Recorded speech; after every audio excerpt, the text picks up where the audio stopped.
Morning here in Camp Massatators at the second place we ended up setting up the tent. So yesterday was a good solid day for us. We woke up early, got moving. We ended up having to do two separate portages. One because Loch Mel Price was backed up with two barges, so there was no way we were getting through. And then of course, Chain of Rocks.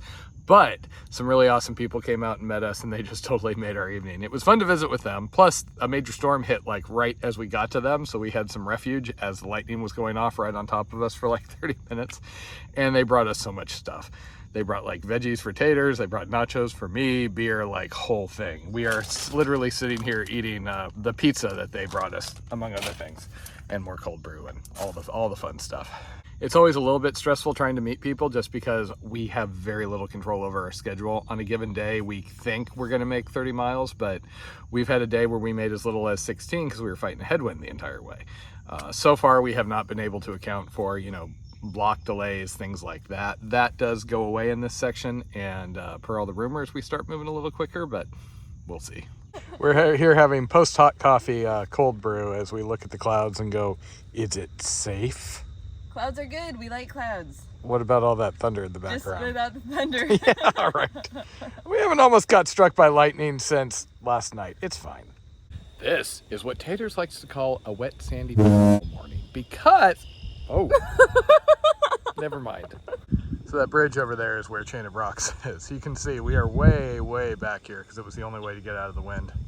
We set up on the beach thinking our biggest problem was going to be lightning, and then the wind suddenly got so heavy we had to like rip down the tent as it was bending over so much I was afraid we were going to break the poles. So this is what we were crawling around in the dark last night in the middle of that storm with rain coming down and the wind blowing, trying to find a place with some coverage where we could actually set up. And this was where our initial setup attempt was, because we literally ran up and it didn't look like that was going to save us at all. The only bad thing was actually the boat, because carrying that all the way back was rough. I seem to recall yesterday, Jen, saying last portage, something like that. I'm glad to see that's not the case. And you can just see the Chain of Rocks from our little camp here. And here's Pack Mill Blondie, radiating joy. Probably be my least favorite part of the trip. Just carrying heavy things around. You're not carrying the heavy things. Pretty much everything is covered in sand after last night. Normally when we're camped near the river, we dunk everything as we're getting out, but there was just no way, having to go way back there. And we are finally back in the water and getting going here. Good news, the wind is going our way. No storms for the moment, but the weather forecast says clear, and yes. And things are so wet and sandy, I'm not even wearing pants. Pants free through St. Louis. Yeah. Also, if things go to plan, we might have a special treat tonight. We are actually taking somebody up on their offer to grab us off the river. So we may be spending the night in an air-conditioned TeePee, which was just unique enough and private enough that we're like, okay, yeah. So theoretically, the Chain of Rocks right there, which corresponds with lock number 27, is the last time we have to take the boat out except for going to hotels or things like that. So no more locks, no more portaging around dams, unless like yesterday, we end up in a side channel that, ends. We actually had to backtrack and go around. It was a pain in the butt. And check out this current. Do we even need our paddles anymore? Yes, we do. Paddle faster, Blondie. We can just float down to the Gulf. And if you're finding this on our bodies after we were run over by a tow barge because Blondie threw our paddles away and we just drifted in the engine, hi, my name's Masochist. Okay, apparently we do have current going on. You don't notice it when you're in the middle, but check that out. We be ripping. And this is probably the quietest part of this river today because since the Lock 27 goes to the side of Chain of Locks, there is actually nobody except a couple of recreational boats out here. But as you can see, we're getting back into that zone. Oh, I really hope this current sticks around like this the rest of the way.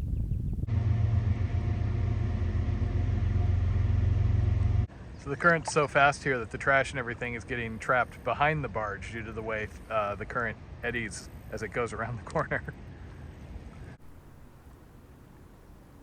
Dibs on the gold fillings. So my guess from looking at gauge level of water is these things aren't even visible sometimes.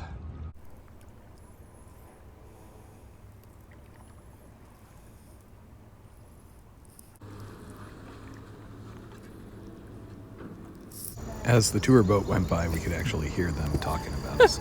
And then they made 2 more passes.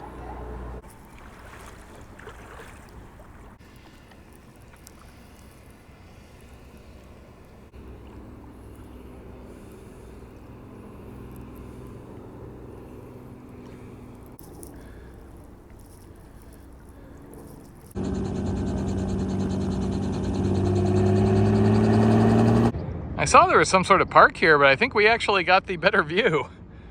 Granted, if we were up there, they appear to have food trucks, and I am starving. And Jen, they have something fried over there. So the Facebook groups about the Mississippi River are just obsessed with these tour boats.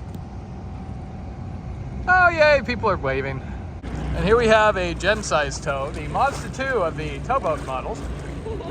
We're not 100% sure that cruise tour keeps coming by to look at us, but we think they may be creating waves just to give the people entertainment watching us bouncing around.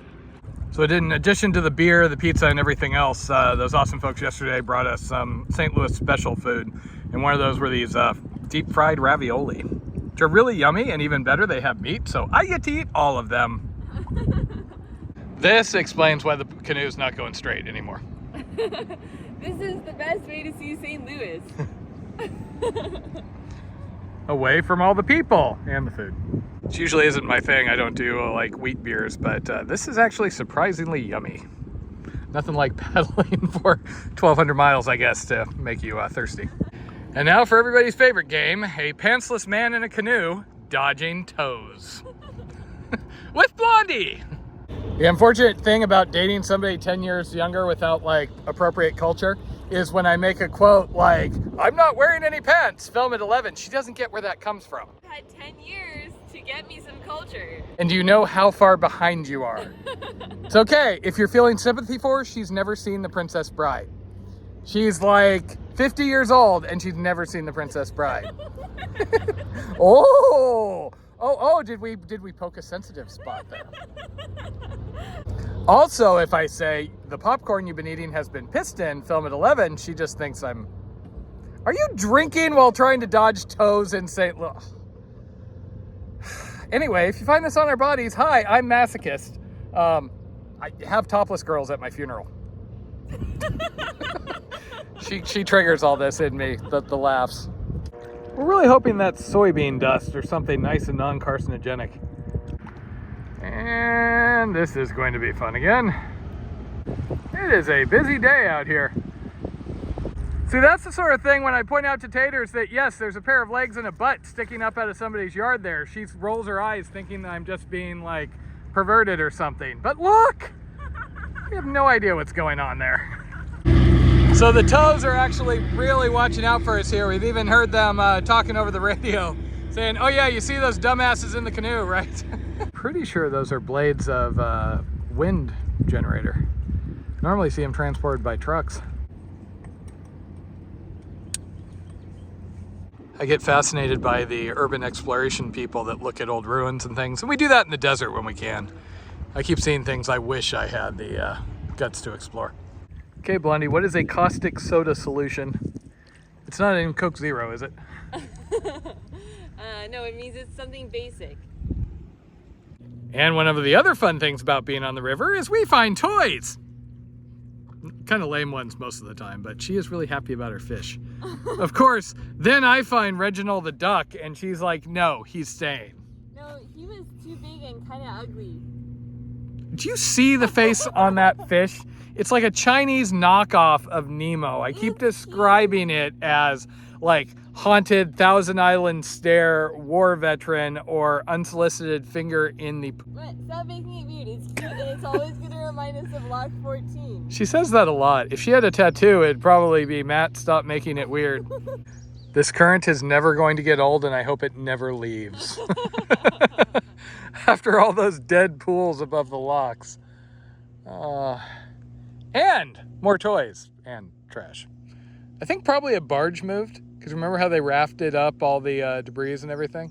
One of those logs went up under a barge and it got just sucked down. Taters didn't want to try that with our boat though. So despite Taters back there drinking her way through St. Louis, it is 2 o'clock and we've already made 22 miles. seems like the current is going along at 3 miles an hour. So even if somebody is like posting on Instagram and somebody is like barely paddling, yeah, we're making good I time. told you we could practically just ditch our paddles right here. With how much we paid for these, we are not ditching these. I will ditch a lot of things before I ditch this paddle. Oh, we love these paddles. So normally, like being further along, that would be all great. The quirk here is we're actually meeting somebody, that air-conditioned TeePee I talked about. And that's in only about 8 miles. So we're going to be a little earlier than we would prefer. And it feels wrong taking easier days. We seem to be accumulating more and more stuff in our boat, which I guess is okay since we should be done with portages. Weren't we just complaining that the boat was harder to carry? I have no idea why. So this very nice umbrella was just lying abandoned near the Chain of Rocks portage. I do approve. That's actually really nice for our boat. A very relaxing day after pushing kind of hard the last 2 days. I'm thinking that's probably a portable toilet. Probably. It smells like one. That might just be the river in general. It's fine. So mostly we haven't been bothered too much by the wake going off of the tows, but the upstream ones do tend to put out a bit more. So that might be the biggest set of barges we've seen. 4 by 7. Yeah, that thing definitely can't go through the locks. Yeah, it's too wide. It would literally break the seawall. So this has mostly been pretty nice. We've been getting a little bit of waves, which we're pretty sure is just from the towboat wake. But current's still going along at 3 miles an hour, so even when we are going into waves, we still kind of cruise along. So this is a weird position to be in. It's 3:30. We've done our 30-ish miles, and basically when we set this up, our estimates were based on how we'd been moving this entire time. We had a pretty good feel for when we'd get to, you know, the 30-mile mark. And the current has just been going so much faster. Yeah, we could be going probably closer to 50 miles today. That's a good sign. Hopefully that sticks for the rest of this. But this was an opportunity to go into an air-conditioned TeePee, which that's not a euphemism for anything, I don't think. I feel like we're pretty much immune to headwinds now. Just throw your strongest headwind at us. Can somebody get me a different boat? I need a new partner. Ah, the joys of low water. We have to do 20 feet to get up to the boat ramp in some cases. Jen's favorite pastime, portaging. So Chris reached out, he's been watching our videos and was nice enough to offer to come get us and let us stay for a night at his place. And that was a cool offer. We've generally been saying no just because it's a hassle to have to, you know, get everything out and come out like this. But he threw A, it worked with our timing, and B, he threw in that he had a air-conditioned TeePee, which seemed unique enough that it tickled our sense of existence. We had a pretty fun and relaxing time going through St. Louis today.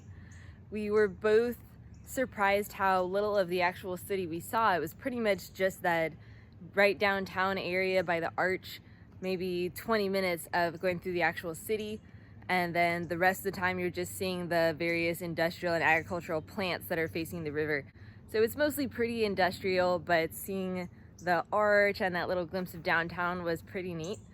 There were a lot of tows around, mostly just parked, so it wasn't quite as crazy with lots of traffic as we had got a few warnings about, but we kind of expected that. Warnings tend to get exaggerated over time.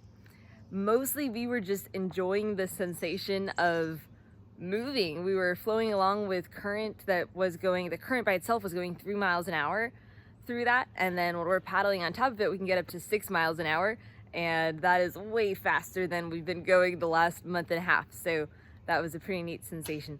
It also meant we got to our River Angel stop pretty early, so we had a nice chance to clean up and relax in this sweet TeePee. Home sweet home for the night. And there is nothing like heat in the 90s and very high humidity to make you appreciate some air conditioning.